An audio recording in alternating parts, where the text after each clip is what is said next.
government class. In today's government class, we'll be looking at some of the constitutional conferences that led to the adoption of Nigerian federalism. There were majorly two constitutional conferences that took place before the final adoption of federalism in Nigeria, and it took place there were majorly two constitutional conferences held before the final adoption of federalism in Nigeria, which took place from 1st of October 1954. The conferences were the London Constitutional Conference of 1953 and the Lagos Conference of 1954. The London Constitutional Conference of 1953. The London Constitutional Conference was held in London between July 30 and August 22, 1953, to take certain decisions concerning the adoption of federalism in Nigeria, as it was moved by Sir Oliver Linton, who was the then Secretary of State for the Colonies. The Secretary of State for the Colonies, Oliver Linton, announced on the 21st of May 1953 on the floor of the British House of Commons the change from the Macpherson's Constitution of 1951, after acknowledging the deficiencies of the Constitution in ensuring effective administration of the country under the northern, the eastern, and the western region. So these were some of the issues that came up in the London Constitutional Conference. The fact that it acknowledged the deficiencies in Macpherson's Constitution, that Macpherson's Constitution was not effective enough in the administration of the country under the three provinces, which were the northern, the western, and the eastern region, and the change from the Macpherson's Constitution to the Linton's Constitution. The decision was reached so as to ensure greater regional autonomy and to remove the powers of intervention by the federal government or the central government. According to Sir Oliver Linton, in May 1953, Her Majesty's government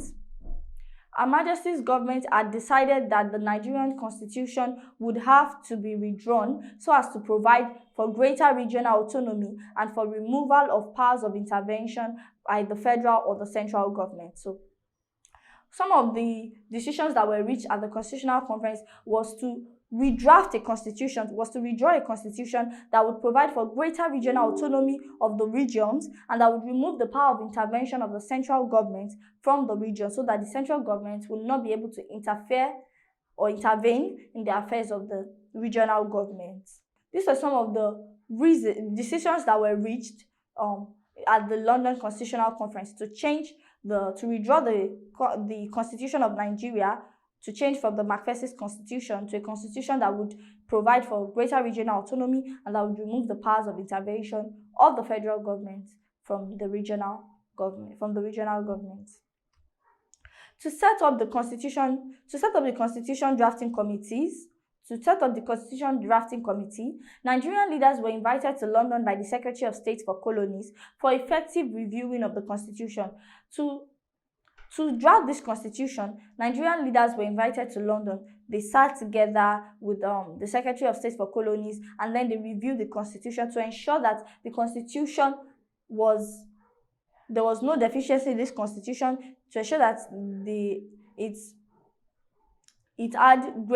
it provided for the regional governments to be able to legislate,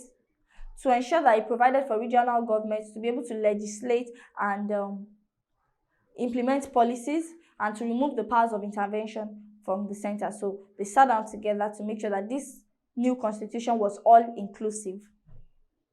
A team of 19 delegates were sent to London, which consisted 6 representatives from each of the 3 regions and 1 delegate from southern Cameroon. So 6 from the northern, from the western, and from the eastern region, and then 1 delegate from Cameroon, from southern Cameroon, making it 19 delegates were sent to London to draft this constitution. The conference was held between the 30th of July and the 22nd of August in 1953, and the following agreements were reached: that a federal system of government in which the functions of the federal government should be spelled out and residual powers vested in the regional government should be established. This was one of the agreements that were reached, the introduction of a federal system of government whereby the federal government's power should be spelled out clearly in the constitution, and the residual powers, that is the powers to legislate in the regions, should be vested in the regional governments. The legislative powers should be shared between the federal and the federating unit. The federating unit can also be called the region or state. As at 1953, it was called region. Now, in 2022, it is called state. So, the legislative power was to be shared between the federal and the federating unit. Now, there are legislative powers that are solely for the federal government and solely for the regional government. And there are some that are for both the regional government and the federal government. We call this concurrent. So these are powers listed in the concurrent list. They are powers that both the federal government and the state governments can legislate on. The next agreement that was made was that there should be creation of effective central house of representatives to make law for the country and regional houses of assembly to make law for the region. So there was to be a creation of the central house of representatives, that is the lawmaking arm for the country as a whole, for the federal government, and then regional houses of assembly, the lawmaking arm for the regions on their own, so that the regions can make laws that suits them without the federal government interfering or intervening. Another agreement that was reached was that each of the lieutenant governors should be called governors, and the governor of the country should be called the governor general. So that was also one of the agreements that was reached at the 1953 London Constitutional Conference, that the office of the regional lieutenant governor should be changed to the office of governors. So they were no longer called regional lieutenant governors, they were now called regional governors or governors. And the governor of the country should be called the governor general. So the governor of the country was now called governor general. Another agreement that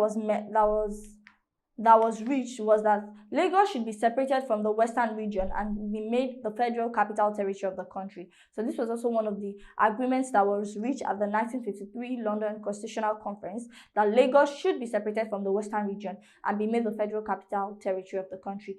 Before then, Macpherson's constitution joined Lagos with the western region so that they would be administered together as a region. But under this new constitution, Lagos was separated from the western region. That a separate regional administration should be established in the Cameroon for the Cameroon subject to the ratification of the conference to be held in Lagos in 1954, if the people living in the territory would actually support the move through a referendum.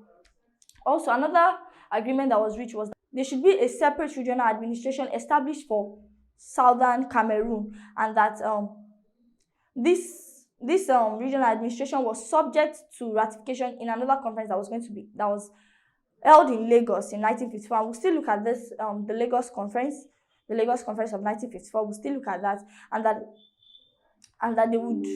and this was one of the agreements that was reached to at the London Constitutional Conference. Also, that in 1956, Her Majesty's British government would grant self-government to any region which so desires it. So that another agreement that was reached was that Her Majesty would grant self-government to any region that so deserves it in 1956. And with this, we've come to the end of the class. In the course of this class, we looked at the London Constitutional Conference of 1953 and some of the agreements that were reached at this Constitutional Conference.